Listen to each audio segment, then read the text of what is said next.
Thanks. Taoiseach, last night there was an arson attack on St John's House in Tallaght, which is due to be used for international protection applicants.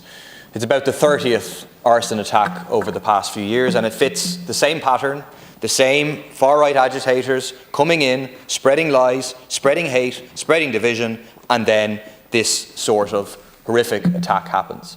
I'd make the point that St John's House isn't just for housing international protection applicants. There is Jigsaw, young people's mental health service. There is restaurants there, and it proves that these people who are spreading the hate and these people who are doing the attacks are not about building up communities, are not about having more resources for communities. All they want to do is spread destruction, spread violence, and spread fear. The vast majority of people in Tallaght will reject this hatred, will reject this attack, absolutely. And they will ask the question, which I think is very valid at this stage, as to why was there not private security on the site? Like, we know, unfortunately, there's a very small minority out there that are targeting these sites. They need to be protected. They will also say, though, that there is a real problem with communication from the government. Thank you, Deputy. This was first reported in local news in January. We didn't get any accurate information until about 2 weeks ago. And in that space, in that vacuum, these bad actors spread their lies. You know, the lie is out there that there's 3,500 people going to be in there. It's completely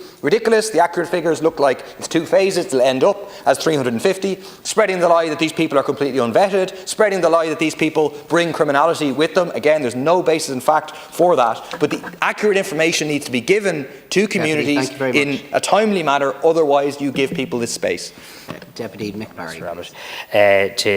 To Deputy Murphy, firstly to share your view in relation to how appalling an arson attack is, but also to to struggle to comprehend how, at a time of constraint in terms of capacity and housing supply and accommodation and shelter for a whole variety of needs in our country, that people who profess to be speaking up for people, when of course they don't speak up for anyone and have no mandate at all, would do any action to reduce and constrain and constrict further supply is just really kind of idiotic, as well as being a disgusting act of criminality and an attempt to intimidate people. I'm conscious there will be a live Garda investigation in relation to that.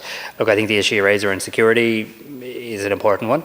It's one I'll talk to Minister O'Gorman about. But I also take your point in relation to government needing to build up our communications capacity with communities. We had a discussion on this at the last Cabinet Committee on Migration, and I do want to say this. I do think the people working in the community engagement team are doing a good job. I'm sure that's your experience, in good, decent, hard-working people. I'm sure they'd like more colleagues as well, and I'm looking to see what we can do in relation to that too.